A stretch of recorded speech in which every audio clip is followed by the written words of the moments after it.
മഹാരാഷ്ട്രയിലെ നാഷിക്കിനടുത്തുള്ള ഗംഗാവാരെ ഗ്രാമത്തിലൂടെ സഞ്ചാരം തുടരുകയാണ്. ഇന്നലെ രാത്രിയിൽ ഈ ഗ്രാമത്തിൽ വന്നതാണ് ഞാൻ.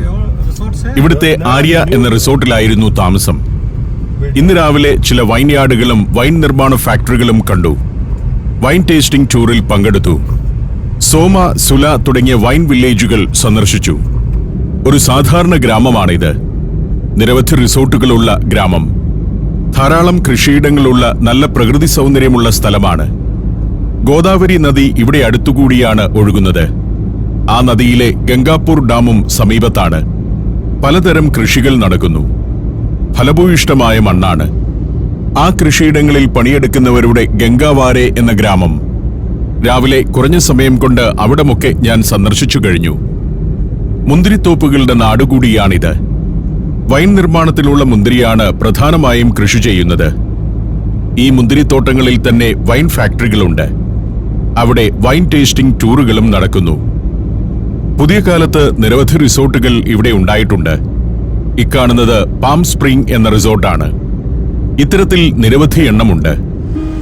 ഇപ്പോൾ ഗംഗാപൂർ ഗ്രാമത്തിലേക്ക് എത്തിയിരിക്കുന്നു.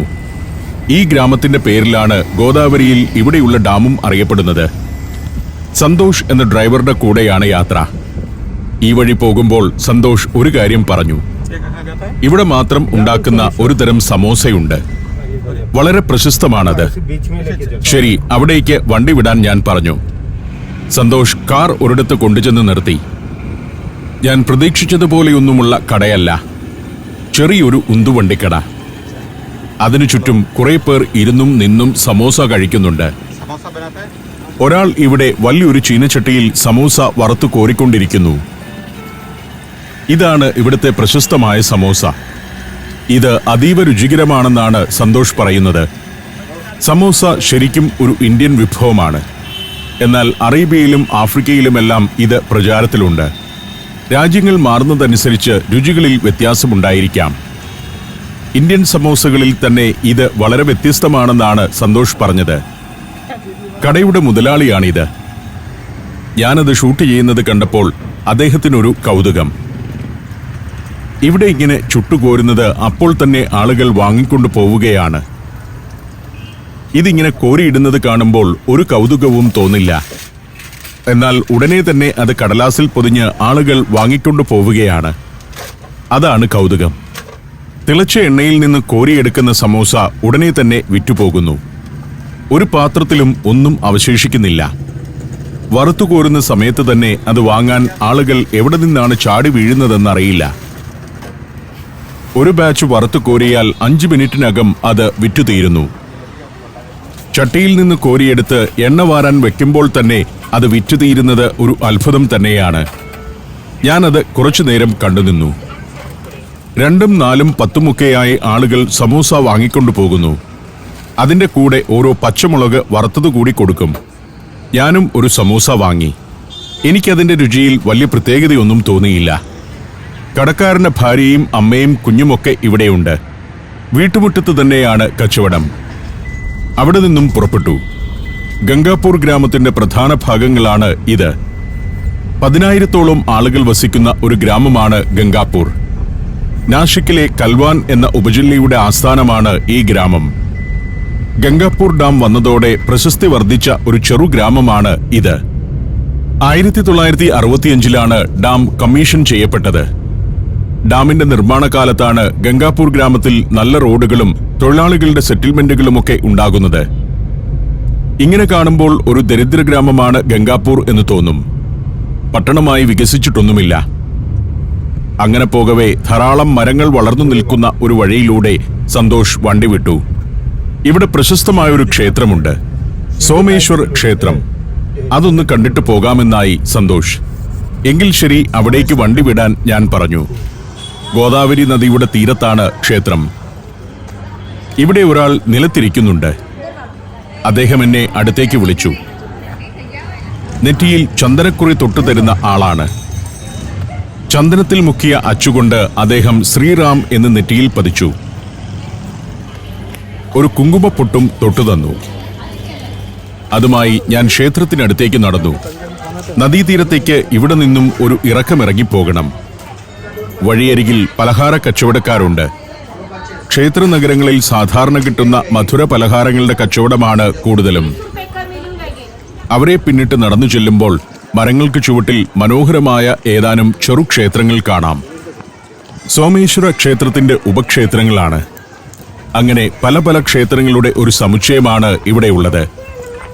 അതിൽ പ്രധാന ക്ഷേത്രം ഇതാണ്, മാർബിൾ കൊണ്ട് പണിത ചെറിയ ക്ഷേത്രം. അതിന്റെ സമീപത്തെ വേലിക്കെട്ട് കാണുമ്പോൾ തന്നെ അറിയാം പ്രധാന സമയങ്ങളിൽ എത്ര തിരക്കുണ്ടാവുമെന്ന്. പുരാതനമായ ക്ഷേത്രമാണിത്. പരമശിവന് സമർപ്പിക്കപ്പെട്ട ക്ഷേത്രം. മറാത്ത സാമ്രാജ്യത്തിന്റെ കാലത്താണ് അത് ഇന്ന് കാണുന്ന വിധം പുനരുദ്ധരിച്ചത്. ശിവപ്രതിഷ്ഠയ്ക്ക് പുറമെ ഈ ക്ഷേത്രത്തിൽ തന്നെ ഹനുമാന്റെ പ്രതിഷ്ഠയുമുണ്ട്. ക്ഷേത്രത്തിനകത്ത് കയറാതെ ഞാൻ നടന്നു. ഇവിടെ ഇങ്ങനെയുള്ള കച്ചവടക്കാരെ കാണാം. തീർത്ഥാടകരും വിനോദസഞ്ചാരികളും എത്തുന്ന സ്ഥലത്തെ സാധാരണ കച്ചവടങ്ങൾ തന്നെയാണ്. ചോളം പുഴുങ്ങിയും ചുട്ടും വിൽക്കുന്നുണ്ട്. പുഴുങ്ങി വെക്കുന്നത് ഇങ്ങനെ മണികളാക്കിയാണ്. രാവിലെയും വൈകിട്ടുമാണ് ഇവിടെ ധാരാളം ആളുകൾ എത്തുക. വൈകുന്നേരങ്ങളിൽ വൻ തിരക്കായിരിക്കുമെന്നാണ് സന്തോഷ് പറയുന്നത്. കനലിൽ ചുട്ടെടുക്കുന്ന ചോളവുമുണ്ട്. നല്ല തുടുത്ത ചോളക്കുലകൾ. ചോളക്കച്ചവടവുമായി പലരും ഇവിടെയുണ്ട്. പേടിഎം വഴി QR കോഡ് സ്കാൻ ചെയ്താണ് പണം കൊടുക്കേണ്ടത്. പണ്ട് ചില്ലറ കൊടുത്തിരുന്ന കാലമൊക്കെ മാറി. ഇവിടെ ചോളം വിൽക്കുന്നവരെല്ലാം ഡിജിറ്റൽ ട്രാൻസാക്ഷനാണ് നടത്തുന്നത്. എല്ലാവരുടെയും മേശയിൽ ഒരു QR കോഡ് വെച്ചിട്ടുണ്ട്. വലിയൊരു മാറ്റമായി തന്നെ ഇതിനെ കാണാം. ഡിജിറ്റൽ ഇന്ത്യ എന്നത് പൂർണ്ണമായും യാഥാർത്ഥ്യമായി തുടങ്ങിയിരിക്കുന്നു. ഇന്ത്യൻ ഗ്രാമങ്ങളിൽ സംഭവിച്ചിരിക്കുന്ന വിപ്ലവം തന്നെയാണത്. നടന്ന് ഗോദാവരിയുടെ സമീപത്തേക്കെത്തി. ഇവിടെ ഒരു ബോട്ട് ക്ലബ്ബുണ്ട്. കുറെ ബോട്ടുകളുണ്ട് നദിയിലും തീരത്തുമായി. ചിലതിൽ ടൂറിസ്റ്റുകൾ കയറി തുഴഞ്ഞു പോകുന്നു. ഇവിടെ ഗോദാവരി ശാന്തമായാണ് ഒഴുകുന്നത്. തീരങ്ങൾ നല്ല വൃത്തിയുള്ളതുമാണ്. പല ക്ഷേത്ര നഗരങ്ങളിലും ഇത്തരം നദികൾ ഇത്ര വൃത്തിയോടെ കിടക്കുന്നത് കാണാറില്ല. ചെറുപ്പക്കാരും കോളേജ് കുമാരന്മാരും കുമാരിമാരുമൊക്കെ വന്നിരിക്കുന്ന നല്ല ശാന്തമായ തണുപ്പുള്ള പച്ചപ്പുള്ള ഒരു സ്ഥലം. വൃത്തിയുള്ള നദീതീരവും പടവുകളും. ഗോദാവരിക്കിവിടെ രൗദ്രഭാവമൊന്നുമില്ല. ഒരു മെലിഞ്ഞ നദിയായാണ് അതിവിടെ കാണപ്പെടുന്നത്. നല്ല ജലമുണ്ട്.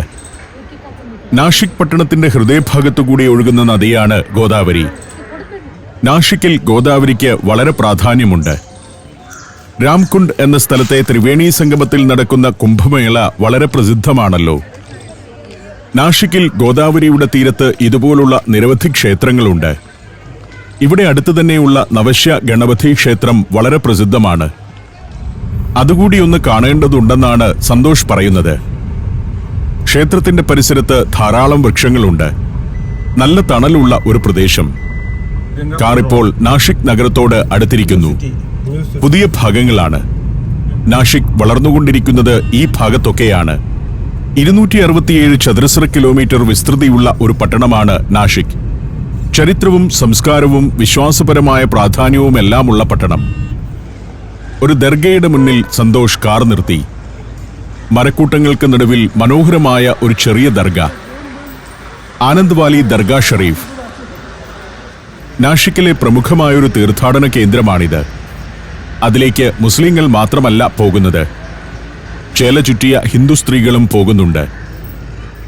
പർദ്ദയണിഞ്ഞ സ്ത്രീകൾ മരത്തണലിൽ വിശ്രമിക്കുന്നു. ദർഗയുടെ തൊട്ടടുത്ത് തന്നെയാണ് നവശ്യ ഗണപതി ക്ഷേത്രം. അവിടേക്ക് നടന്നു. നേരത്തെ കണ്ട പോലെ ഒരു ക്ഷേത്ര നഗരത്തിലെ കച്ചവട സ്ഥാപനങ്ങളെല്ലാം ഉണ്ട്. വഴിയുടെ ഒരു ഭാഗത്ത് നീലൻ ഷെഡിൽ കുറേയേറെ കടകൾ. ഗോദാവരിയുടെ തീരത്ത് തന്നെയാണ് ഈ ക്ഷേത്രവും. ഗണപതി ക്ഷേത്രമായതുകൊണ്ട് തേങ്ങയാണ് കടകളിലെയെല്ലാം പ്രധാന കച്ചവട വസ്തു. കൂടാതെ ഒരു തരം മാലയുമുണ്ട്. ഇവിടെ ഒരാൾ അതിന്റെ ജോലിയിലാണ്. പ്രത്യേകതരം മാലയാണ്. കറുകപ്പുല്ലാണ് അതിൽ പ്രധാനം. കറുകയുടെ ഓരോ ചെറിയ കെട്ടുകൾ പൂക്കൾക്കിടയിലായി കോർത്തുവെക്കുന്നു. വലിയ ചന്തമുള്ള മാലയൊന്നുമല്ല. ക്ഷേത്രത്തിലേക്കുള്ള പ്രധാനപ്പെട്ട ഒരു വഴിപാടായിരിക്കാം ഈ മാലയുടെ സമർപ്പണം. വേറെയും പലരും പല കടകളിലിരുന്ന് അതേതരം മാല കെട്ടുന്നുണ്ട്. ക്ഷേത്രത്തിനടുത്തേക്ക് കൂടുതൽ അടുത്തു. അങ്ങ് താഴെയാണ് ക്ഷേത്രം. അവിടെ ക്യാമറ അനുവദിക്കില്ല. മാത്രമല്ല, ഞാൻ അവിടേക്ക് പോയാൽ പ്രശ്നമാകുമോ എന്നും അറിയില്ല.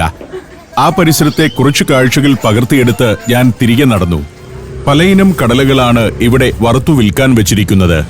ക്ഷേത്രത്തിനടുത്തു നിന്നും പാർക്കിങ്ങിലേക്ക് ചെല്ലുമ്പോഴേക്കും സന്തോഷ് മറ്റൊരു പരിപാടി തയ്യാറാക്കിയിരിക്കുന്നു. വേറൊരു കാർ വിളിച്ചു വരുത്തിയിരിക്കുകയാണ്. ഇദ്ദേഹമാണ് അതിന്റെ ഡ്രൈവർ. കിഷോർ എന്നാണ് പേര്.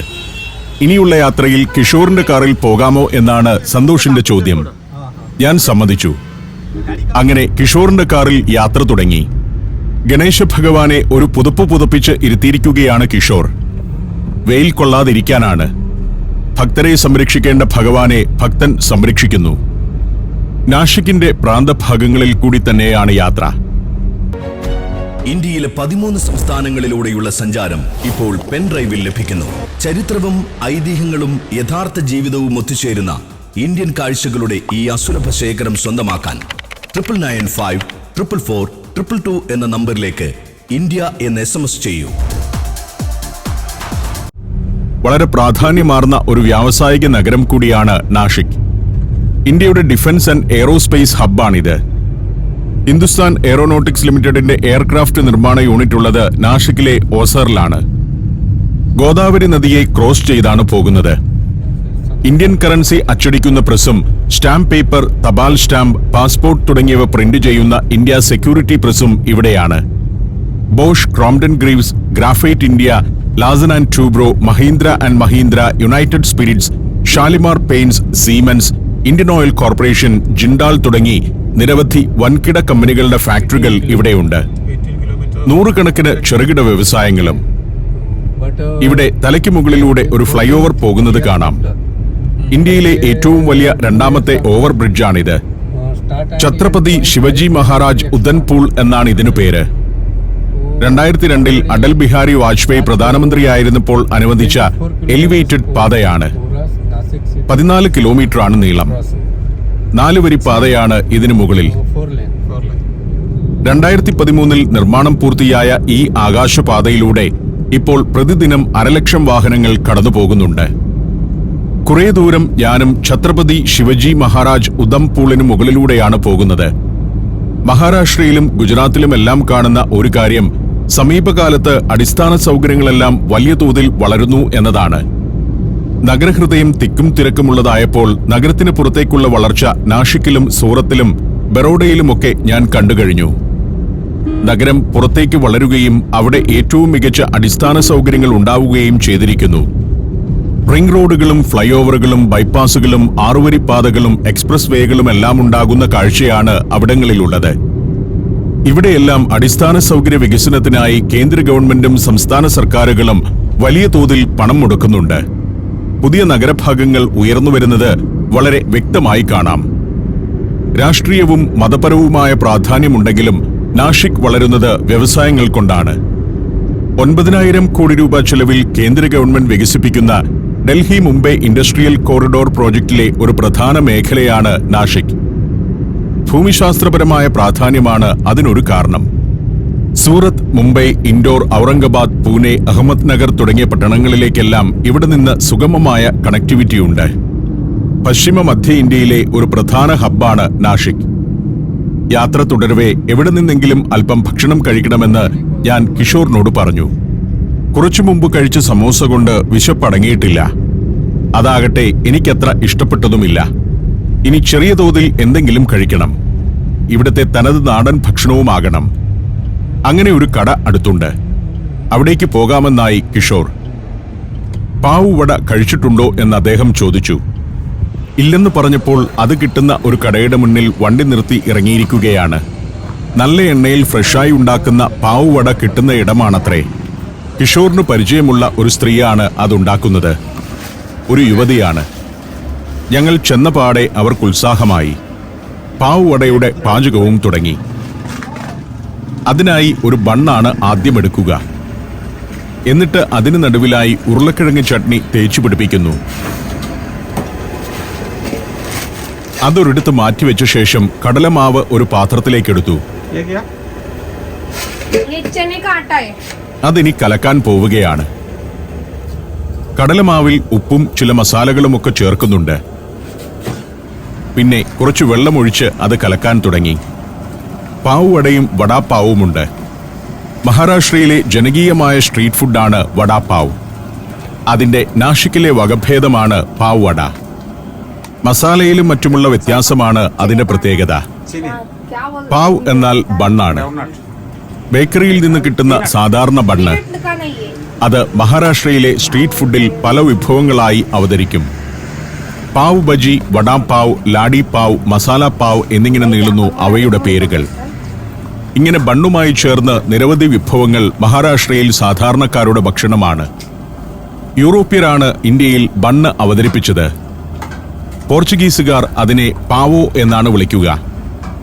അതാണ് മറാത്തിയിൽ പാവായി പരിണമിച്ചത്. കലക്കിയ മാവിൽ നിന്ന് 2 തുള്ളി എണ്ണയിൽ ഇറ്റിച്ചു നോക്കി. എണ്ണ ചൂടായോ എന്ന് പരിശോധിക്കുകയാണ്. അതിനുശേഷം നേരത്തെ ഉരുളക്കിഴങ്ങ് ചട്നി തേച്ചുവെച്ച ബണ്ണിനെ ശരിക്കൊന്ന് മുക്കിയെടുത്തു. നല്ലവണ്ണം ഒരു കുളിപ്പിക്കൽ.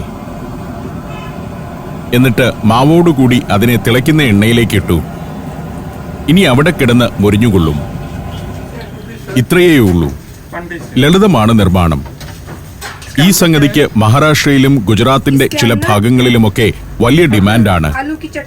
സാധാരണക്കാരുടെ ഇഷ്ടഭക്ഷണം. ഇത്രമാത്രം ഇഷ്ടപ്പെടാൻ എന്താണ് ഇതിലുള്ളതെന്ന് നമുക്ക് സംശയം തോന്നും. ഇതൊരു ലഘുഭക്ഷണമാണ്. എങ്കിലും ഇന്നാട്ടുകാരുടെ ഒരു നേരത്തെ ഭക്ഷണമാണിത്. നാസിക്കിന്റെ പാവ് വടയ്ക്ക് മുംബൈയിലും പൂനെയിലുമൊക്കെ വലിയ ഡിമാൻഡാണ്. വടാപാവിന്റെ നിർമ്മാണ രീതിയല്ല പാവ് വടയ്ക്ക്. ബണ്ണ് 2ആയി പിളർന്ന് അതിനുള്ളിൽ പൊട്ടറ്റോ ചട്നി നിറച്ച് കല്ലിൽ വെച്ച് ചൂടാക്കിയെടുക്കുന്നതാണ് വടാപാവ്. അവ പ്രചരിച്ചു തുടങ്ങിയിട്ട് 1 നൂറ്റാണ്ട് പോലും ആയിട്ടില്ല. ബോംബെയിലാണ് അത് ആദ്യമായി പ്രചരിച്ചത്. എനിക്കുള്ള പാവ് വട റെഡിയായി. അത് അതേപടി കോരിയെടുത്ത് തരികയല്ല. മൊരിഞ്ഞ വട 4ആയി മുറിച്ച് അതിൽ മുളക് ചട്നിയൊക്കെ വയ്ക്കും. പിന്നെ മുളക് വറുത്തത് 2 എണ്ണം. ഉപ്പ് പുരട്ടി വറുത്തെടുത്ത മുളകാണ്. അതുകൂടി ചേർത്ത് ഒരു പിടുത്തം പിടിക്കണം. നല്ലൊരു വിഭവം തന്നെയാണിത്. അതിനൊപ്പം നല്ലൊരു മസാല ചായ കൂടി തന്നു കടക്കാരി. ഞാൻ പ്രതീക്ഷിച്ചതിലും അപ്പുറമാണ് ഈ ഭക്ഷണം. പൊട്ടറ്റോ ചട്നി, മുളക് ചമ്മന്തി, വറുത്ത പച്ചമുളക് എന്നിവയെല്ലാം ചേർത്ത് അത് ആസ്വദിച്ച് കഴിച്ചു. പിന്നെ വീണ്ടും കിഷോറിന്റെ കാറിൽ ചെന്ന് കയറി. നാഷിക് എയർപോർട്ടിലേക്ക് പോവുകയാണ്. ഇവിടെ നിന്നും മടങ്ങുകയാണിനി. ഓസർ എന്ന സ്ഥലത്താണ് നാഷിക് എയർപോർട്ട്. നാഷിക് മെട്രോപൊളിറ്റൻ റീജിയനിൽപ്പെട്ട സ്ഥലം തന്നെയാണ് ഓസർ. 1,00,000-ലധികം ആളുകൾ വസിക്കുന്ന ഒരു പ്രദേശം. ഓസർ ടൗൺ ഈ യാത്രയിൽ കാണുന്നില്ല. Hindustan aeronautics limited, Indian air force and military engineering services എന്നിവയുടെ വലിയ കേന്ദ്രങ്ങളാണ് ഓസറിനെ ഏറ്റവും പ്രസക്തമാക്കുന്നത്. കുറെ വെളിമ്പറമ്പുകളും കൃഷിയിടങ്ങളും ചില ഫാക്ടറികളുമൊക്കെ കാണാം പോകുന്ന വഴിക്ക്. 18 കിലോമീറ്ററാണ് നാഷിക് സിറ്റി സെന്ററിൽ നിന്നും ഓസറിലേക്കുള്ള ദൂരം. നാഷിക് ജില്ലയിൽ അതിവേഗം വികസിച്ചുകൊണ്ടിരിക്കുന്ന ഒരു വ്യാവസായിക പട്ടണം കൂടിയാണ് ഓസർ. കാർ നാഷിക് എയർപോർട്ടിന്റെ മുന്നിലേക്കെത്തി. അടുത്ത കാലത്ത് നവീകരിച്ച ഒരു എയർപോർട്ടാണിത്. അത്ര വലിയ എയർപോർട്ടൊന്നുമല്ല. 1964-ൽ ഹിന്ദുസ്ഥാൻ എയറോനോട്ടിക്സ് ലിമിറ്റഡിനു വേണ്ടിയാണ് ആദ്യമായി ഇവിടെ എയർപോർട്ട് നിർമ്മിക്കുന്നത്. 2014-ൽ പുതിയ പാസഞ്ചർ ടെർമിനൽ വന്നതോടെ എയർപോർട്ടിന്റെ മുഖഛായ തന്നെ മാറിയിരുന്നു. എന്നെ ടെർമിനലിന് മുന്നിലിറക്കി കിഷോർ യാത്ര പറഞ്ഞു. പൈസയൊക്കെ വാങ്ങി സന്തുഷ്ടനായാണ് കിഷോർ മടങ്ങുന്നത്. ഞാൻ എയർപോർട്ടിനകത്തേക്ക് കയറി ചെന്നു. വളരെ ലളിതമായ ഒരു എയർപോർട്ട്. ഒരു ഓഡിറ്റോറിയം പോലെ പണിതു വച്ചിരിക്കുന്നു. ഇവിടെ ഒരു ദിവസത്തിൽ വല്ലപ്പോഴുമാണ് ഒരു വിമാനം വരിക. ഇൻഡിഗോ മാത്രമാണ് ഇവിടം കേന്ദ്രീകരിച്ച് സർവീസ് നടത്തുന്നത്. അതുതന്നെ ചെറുവിമാനങ്ങളാണ്. ഇന്നിപ്പോൾ വൈകിട്ട് ഹൈദരാബാദിലേക്കാണ് ഒരു വിമാനമുള്ളത്. ഹൈദരാബാദ്, അഹമ്മദാബാദ്, ബാംഗ്ലൂർ, ഡൽഹി, ഇൻഡോർ, ഗോവ, നാഗ്പൂർ എന്നിവിടങ്ങളിലേക്കാണ് ഇൻഡിഗോയുടെ ഇവിടെ നിന്നുള്ള സർവീസുകൾ. ഗേറ്റ് 2-ൽ നിന്നാണ് ഹൈദരാബാദിലേക്കുള്ള വിമാനം പുറപ്പെടുക. 5:25-നാണത്. ഹൈദരാബാദിൽ ചെന്നിട്ട് അവിടെ നിന്നും കൊച്ചിയിലേക്ക് പറക്കണം. 2 മണിക്കൂർ നേരത്തെ കാത്തിരിപ്പ് മതിയാകും ഹൈദരാബാദിൽ. വിമാനത്തിലേക്ക് ആളുകളെ കയറ്റി തുടങ്ങി. മറ്റ് യാത്രക്കാർക്ക് പിന്നാലെ ഞാനും നടന്നു. ഇൻഡിഗോ വിമാനത്തിലേക്ക് ചെന്നുകയറി. ബസ്സിലാണ് വിമാനത്തിനടുത്തേക്കെത്തിയത്. ATR വിമാനമാണ്. 72 പേർക്ക് യാത്ര ചെയ്യാം. കൃത്യസമയത്ത് തന്നെ വിമാനം റൺവേയിലൂടെ ഓടിത്തുടങ്ങി. ഇന്ത്യയുടെ വിമാന നിർമ്മാണ കമ്പനിയായ ഹിന്ദുസ്ഥാൻ എയറോനോട്ടിക്സ് ലിമിറ്റഡ് ആദ്യകാലത്ത് പരീക്ഷണ പറക്കലുകൾക്കായി ഉപയോഗിച്ചിരുന്ന വിമാനത്താവളമാണിത്. ഇന്ത്യൻ എയർഫോഴ്സിന്റെ ഒരു ബേസ് കൂടിയാണിത്. എയർഫോഴ്സ് വിമാനങ്ങളുടെ റിപ്പയറിംഗിനുള്ള ഒരു കേന്ദ്രം ഇതിനോടനുബന്ധിച്ചുണ്ട്. അതുകൊണ്ട് തന്നെ ഇവിടെ പുറത്തൊന്നും ചിത്രീകരണം അനുവദിക്കില്ല. 1975 ഇവിടെ ഇന്ത്യൻ എയർഫോഴ്സിന്റെ മെയിന്റനൻസ് കമാൻഡിന് കീഴിൽ ഈ എയർപോർട്ട് കേന്ദ്രമാക്കി വ്യോമസേനാ വിമാനങ്ങളുടെ റിപ്പയർ ഡിപ്പോകൾ പ്രവർത്തനം തുടങ്ങിയത്. വിമാനം ഉയരുമ്പോൾ താഴെ എയർക്രാഫ്റ്റ് മെയിന്റനൻസ് കെട്ടിടങ്ങൾ കാണാം. വിമാനം നാഷിക്കിന്റെ ആകാശത്തേക്ക് ഉയർന്നു. ഇനി എനിക്ക് ഹൈദരാബാദിലെത്തണം. അവിടെ നിന്ന് കൊച്ചിയിലേക്ക് യാത്ര തുടരണം.